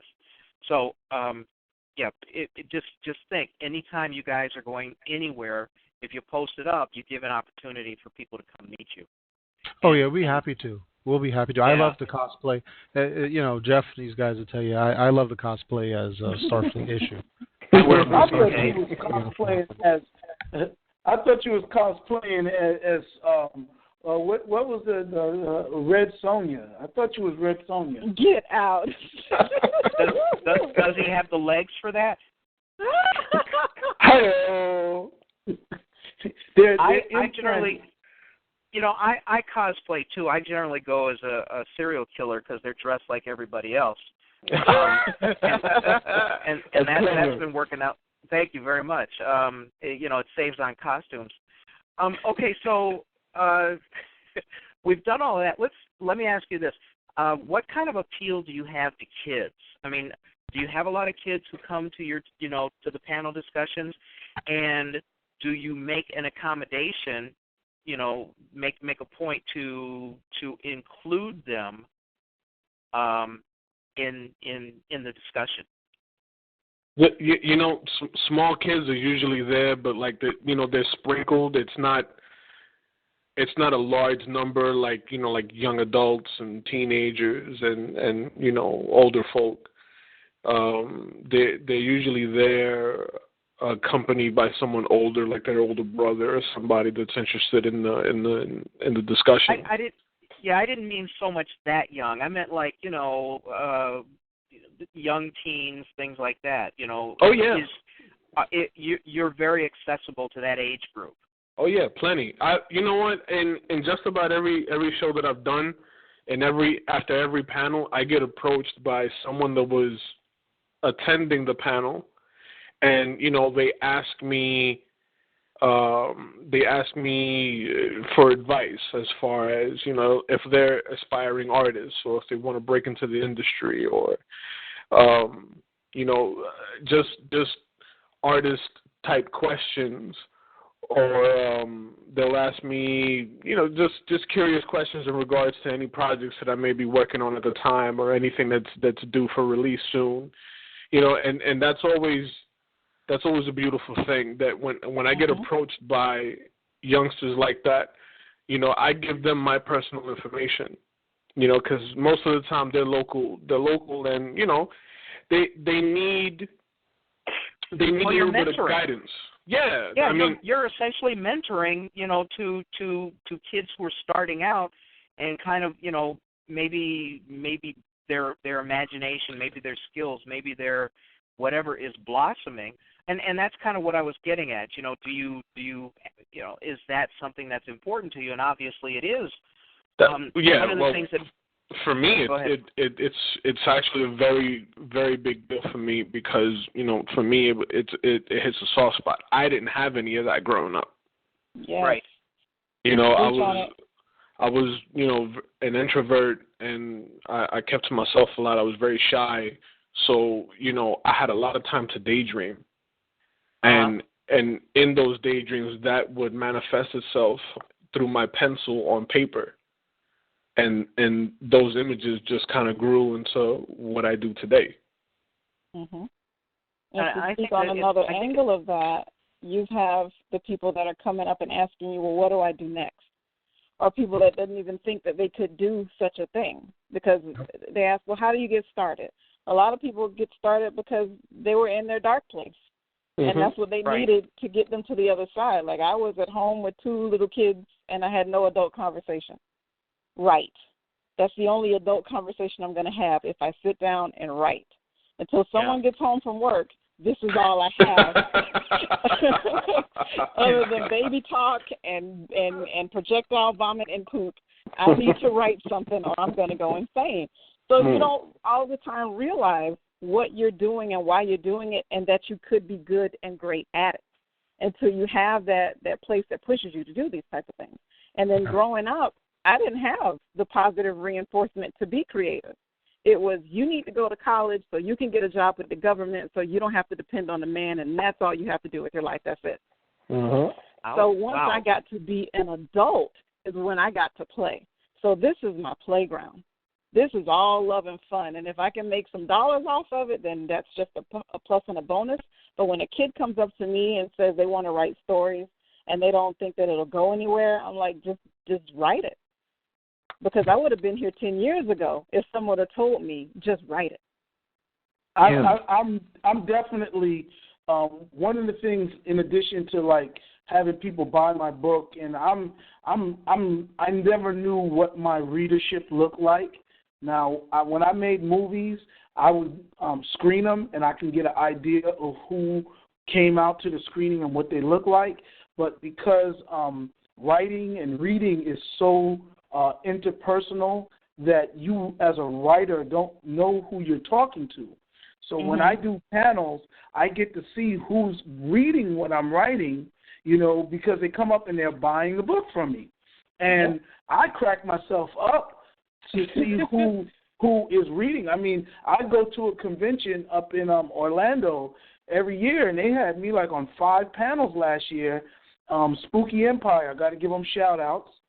And people were buying my book in full zombie cosplay, almost with what do you call it, Confederate flags. I was like, get out of here. I was like,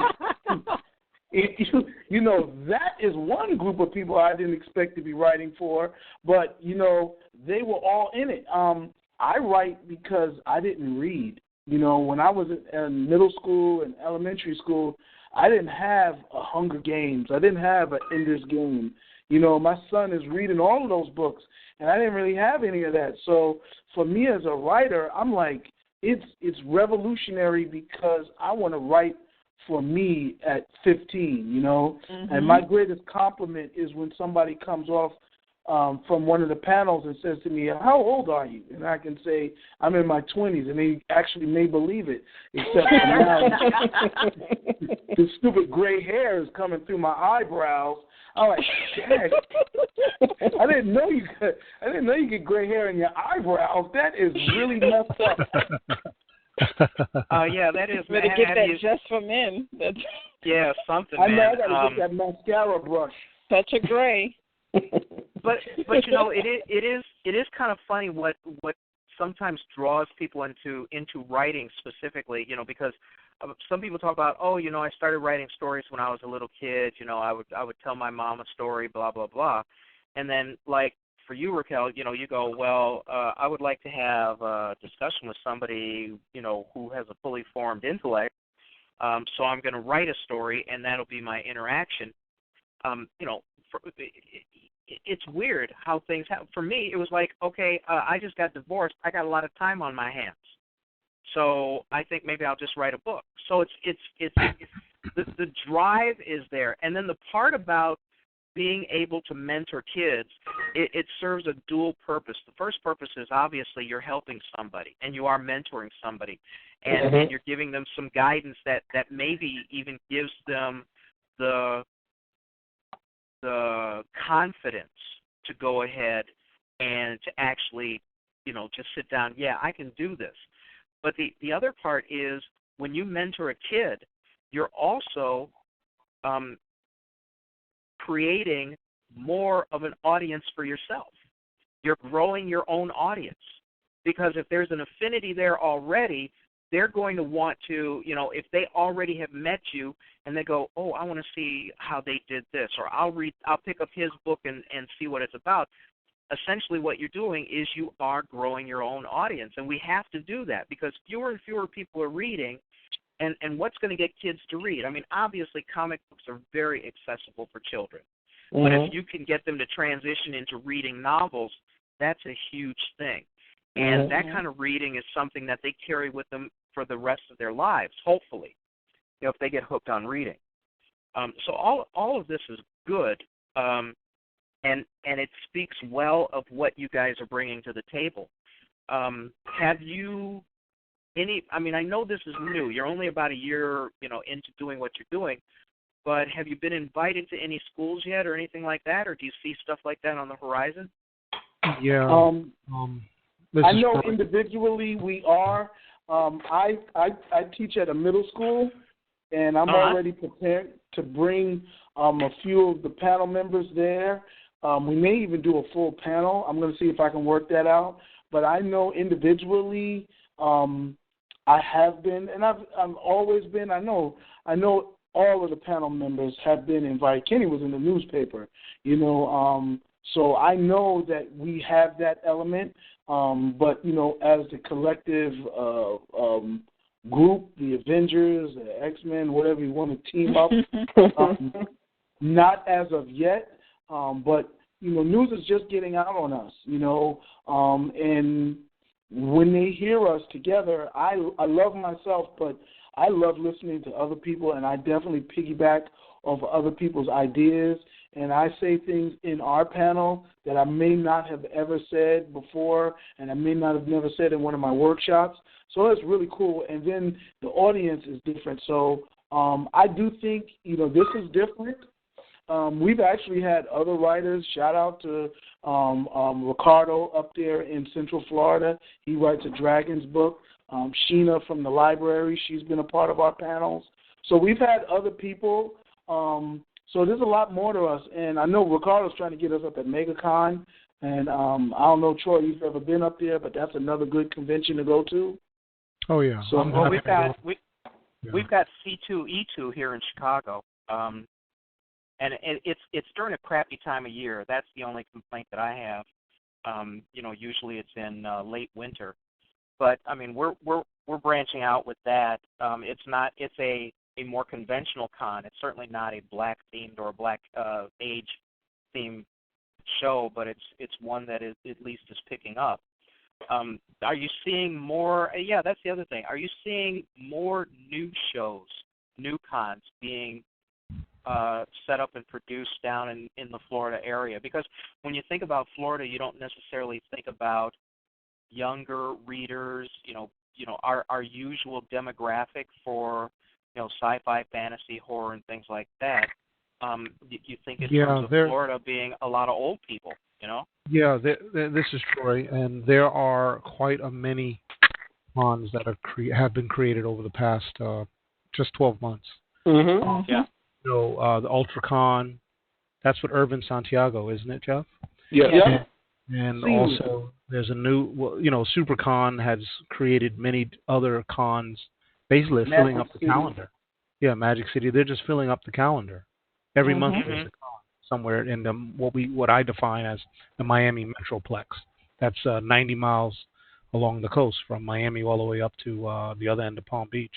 Mm-hmm. So it sounds like fertile ground for you guys. More places for you to show up.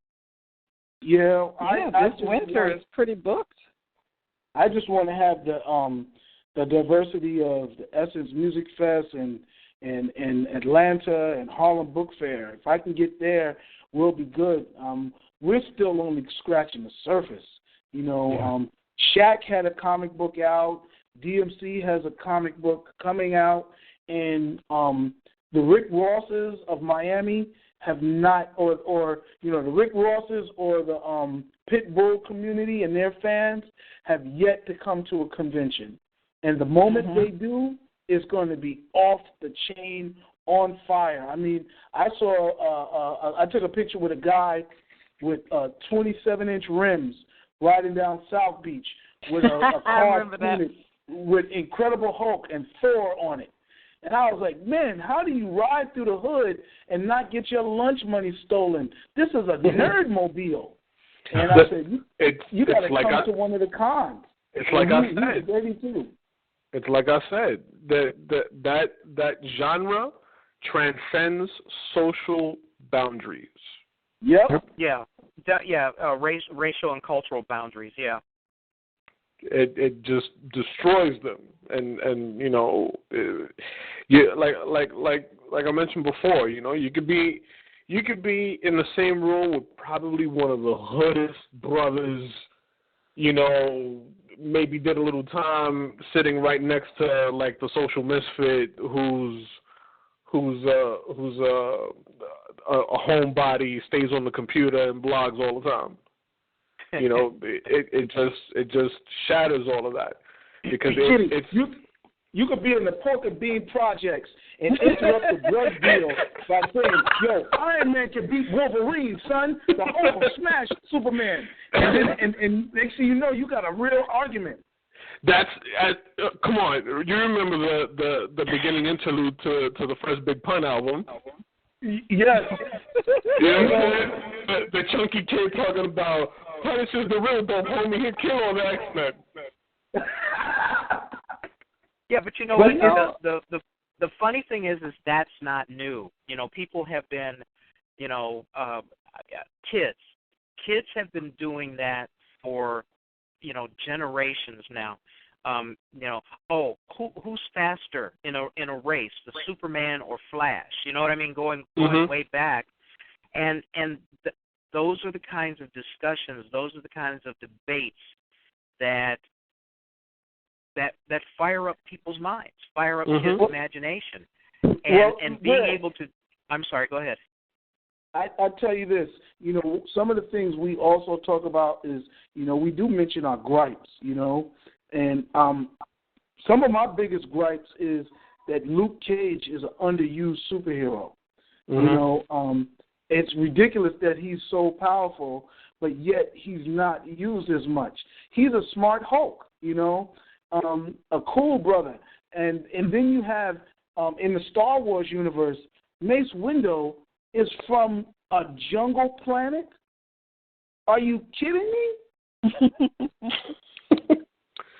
Well, in the defense of Star Wars, there is another character. There is another character who happens to be one of my favorite Jedis. Okay, Quinlan Vos. All right, he comes from a race of assassins. All right, and if you ever looked at a picture of Quinlan Voss, he's got dreads, he's got a dark complexion. He kind of looks like Mario Van Peebles in his prime with dreads, right? Okay.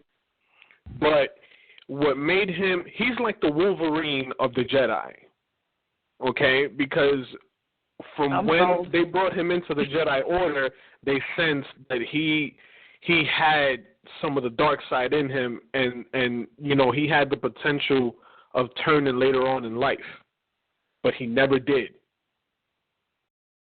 And I have problems with the fact that they called it the dark side in the first place. Okay. But we're going there. They always have to go there. Yeah. Why I got to be dark? I'll go there with you. Why does it have to be him? Uh-huh. Oh, yeah. Yeah. But Will, yeah. I'll go there with you.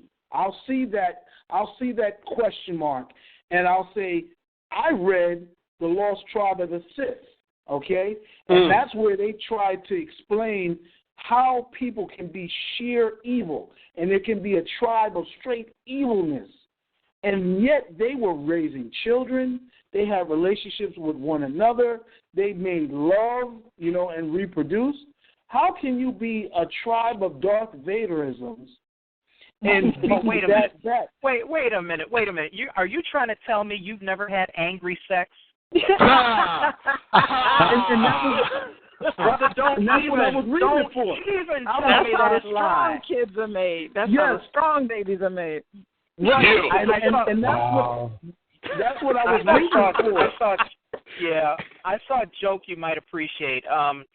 Betty White said, why is it always when someone is supposed to man up, they say grow a pair of balls, grow a pair. She said, testicles are, and I'm paraphrasing, those are some delicate things. They can't take a pounding or anything.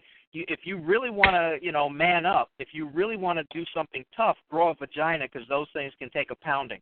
Now that's an 85-year-old girl. That is an 85-year-old woman who had a good point, But we're coming down to about our last 5 minutes. Let's take a look at over the next 6 months. Where are you guys going to be? We do have a list of these South Florida cons that we're going to continue to populate. And every con we go to, we actually snowball and get tighter and bigger in terms of our press. But, with the success of this interview, we'll probably get something else that we'll be a part of. But I know we're going to be at all of the particular cons. We're going to do a roll call, see who's going to be at which, and what we're going to talk about on each of them. So we'll be at more cons, I know that. Well, that's good. Yeah. And then as for this interview, once it's posted up, which will probably be either a few hours after the show or maybe, by tomorrow or Monday, be sure to link to it, because not only will people get to hear you guys as you've done the interview, but it also sheds a little light on, the whole genre of Black science fiction. Maybe they'll discover a site, a source for a whole lot of content that they didn't know before. Mm-hmm. Oh yeah, I have. I've been posting as much stuff as I can. As far as 6 months for me, man, well, definitely, I'm definitely going to keep going to these panels. I'm really enjoying that. It's quite refreshing. But I will be finished with the festival for the second season. And at that time, we will, my film partner Eric and I, we will be hoping to start up Temple of Joy again. We really want to get that film made, because there's another film that's lurking in the not too distant future that we want to hurry up and shoot as well. And what about the rest of you? In the next 6 months, immediately in November, I'll be at Mini. I'll be at Animate Miami. I'm doing just about everything in South Florida well into next summer. But I'll be posting that on my profile. Oh, good. On the site. And I also have links to my social media on my profile for my Instagram, my Twitter, Facebook. I'll be posting up there as well. Yeah. We know you're gonna post up where. Yeah, come on, man. Everybody who's on here talk. Well, check me out on my Facebook page. Of course you will. No, because seriously, when it is pretty cool because when people want to know about you, they will hunt you down. You know, you got that damn Google thing out there. True. Oh boy. And it's you know even some things that you may not want to see will be out there. And Raquel, what about you? I am going to invest in this winter con circuit. We've got a boom down here all of a sudden. So there's, I think it's called Shop Pop. That's a new one on me. That's right. in Fort Lauderdale. Coming right. up. There's UltraCon of South Florida. That's in December, if I'm not mistaken. Let's see. What else we got going on down here? There's UltraCon, Shock Pop. There's Magic City. I'm going to give them a try, see how that works out. I think this is their first one. Is this the first Magic City? Yeah, but they're switching it with Animate. They're doing Animate back in November. And right. then they're doing Magic City where Animate was this year. And well, I'm going to let Kenny build up Animate to be awesome because when I did it, it wasn't so popular for me. So I'm going to let that grow, let that baby marinate, and we'll see what happens next time around. But for sure, as everybody said, not to keep harping on that, social media will be the update point and my site. But for really, it's just, you know, it took a while to get book 2 out in the series. And that's, you know, the day job and the family and the things that you're supposed to pay attention to took up all of that time. So now that it's out and, you know, Vermilion series has grown one book, I'm, like, all on top of being back out there. Well, and again, you know, not to harp on it, but I do want to remind you, please post everything that you do on the events calendar so that, I mean, even when you have a book rolling out, something like that, you know, it does generate a certain amount of buzz and gets people excited about, you know, maybe checking out something new coming from people that they're familiar with or you know, those people want to know more about you, okay? Absolutely. I'll All say right, this. Go ahead. I am hopefully bringing out a couple of more books. I have 2 that are in negotiation for release and deals. I'm trying to upgrade my stock value, so I'm trying to get other people to buy into me. And I'm doing a re-release of my film, Gold Digger Killer, so that should be doing convention circuits as well. So that's where I'm at. Is that available online at all? Right now, no. Okay. No. No, I only asked to get a link. I only asked if you know, because if it was, I wanted to get a link from you. Yeah, right now it is not because I had to pull all of the bootleggers off the internet, and and yeah, because it was out there. The whole movie was out there. It always goes back to the hood with Jeff. Man, 5,000 views, Kenny. I had 5,000 views. Well, there you go. Everybody's look, we've run out of time, and I've had a great time. You guys made this very easy. I want to thank you for being here. And 2 things. The first is hang on after we stop the recording so we can have a quick chat. And then the other thing is, you know, keep us posted because the next time you guys have, you know, something significant, we'll try to have you back because I think what you're doing is great. I think the fact that if you can show other people how not to be so damn pretentious when they do a panel discussion, I think that's going to serve us all well. So for everybody out there, we've been talking with Raquel Jimenez and Troy Brenner, Jeff. Is it Carol? Yep. And Kenny Calderon, and they are the big monster monster panel. The monster panel, because there are 4 of them, but they're not that big. They're just one big of us. in. I'm pretty big. Man. He's our resident Hulk. You know. All right. I was like, but I want to. Like that's I want to thank you all. For real? Yeah. Yes.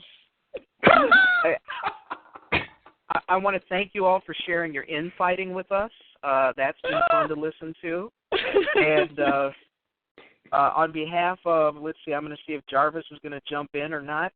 If not, I want to say on behalf of the BlackScienceFictionSociety.com website, I want to thank everybody for listening, and remind your friends and family and whatnot that this show is on live every Friday at 9 p.m. Eastern, and then gets posted up as a podcast. And you guys, feel free to link to the podcast so that people can find you and absolutely hear the interview. I hope that I comported myself well, and it looks like Jarvis can't activate his audio, so I'll say the poor version of what he says, because he says it a lot better.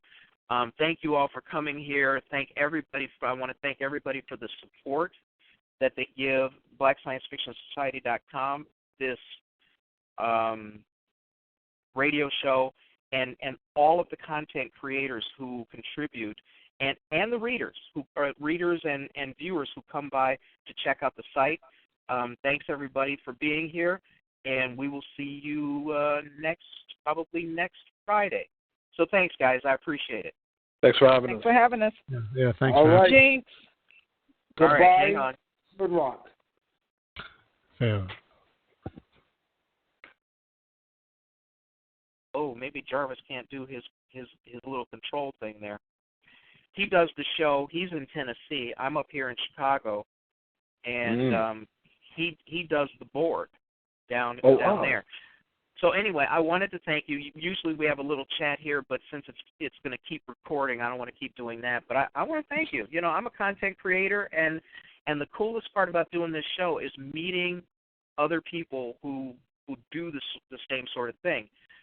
When you talked about putting together different plots, and you want to do all kinds of genres there, I came up with one of the most unique plots ever, and I have had such a ball doing it. Essentially, what I wrote was what happens in America when the country finds out that black folks have been secretly living on the backside of the moon since before Neil Armstrong got there. Let me tell you. Now, William, Will, yeah. I tell you, that was one of my most spooky posts that I put up, was the images of the woman they took from the backside of the moon. I put that up on Facebook, and I couldn't sleep at night after I put it up there. I can close my eyes and see the image right now. My biggest question is, I believe all of the images that they have up there, but I'm like, well, damn, what is taking them so long to reveal themselves? Golly. Well, first of all, no, that's an easy one. That's the easiest one. With these crazy-ass people, I hope Jarvis edits this part, but I mean, with the crazy-ass people we have on this planet, if you were from another planet and you could get here from your house, would you want to talk to the people here? I for damn sure wouldn't. Hell no. But I don't know where your story goes. I don't know where your story goes or where it stems from. But I've thought of building off of that truth or that undisclosed truth, and right. I want to know, how do we connect to them? How come they haven't connected with us? We're going through hell down here. We could use some third eye wisdom, and that's why I still say my favorite book, and you definitely need to check it out, is Zorro, A Tale of Alien Avengers. And that's because... No, it sounds interesting. I'm going to check that out. You only, just as a case study, because it is a political alien invasion. There are black people from a planet that we come from, and they're just doing their historical research and checking up on all of the people, a lost ship. And they find out that, they destroyed a planet of white people, and their ship crashed on Earth, and our ship crashed on Earth, and they ended up dominating us. And they said, well, damn, how do we beat their planet, and they're dominating our refugees on this planet? So they come back to Earth to even things out, and that's like, you can't get no more angry black than that. Well, I suggest you read the Dark Side trilogy, and I'll tell you why, because The Dark Side Trilogy. That's what my series is called. And essentially, I have African Americans who in the 60s created their own lunar colony in secret and lived up there, and then got discovered after the turn of the century. And then what happens in America when Americans discovered that black folks not only lived on the moon, they lived longer, they're smarter, and I have had such a ball writing it because it's unexpected. Now, I screwed myself because in the first book I said it was a trilogy. And so I had HarperCollins, Tor, and Penguin look at it, but nobody bit, so I had to self-publish. And the reason why is because, and I tell people, they don't want to make a mistake and get into a bad investment. And people go, well, what do you mean? Oh, well, what about, what if in the third book these black folks come back to Earth and kill all the white people in America? We don't consider that a bad investment. Okay, I can get that.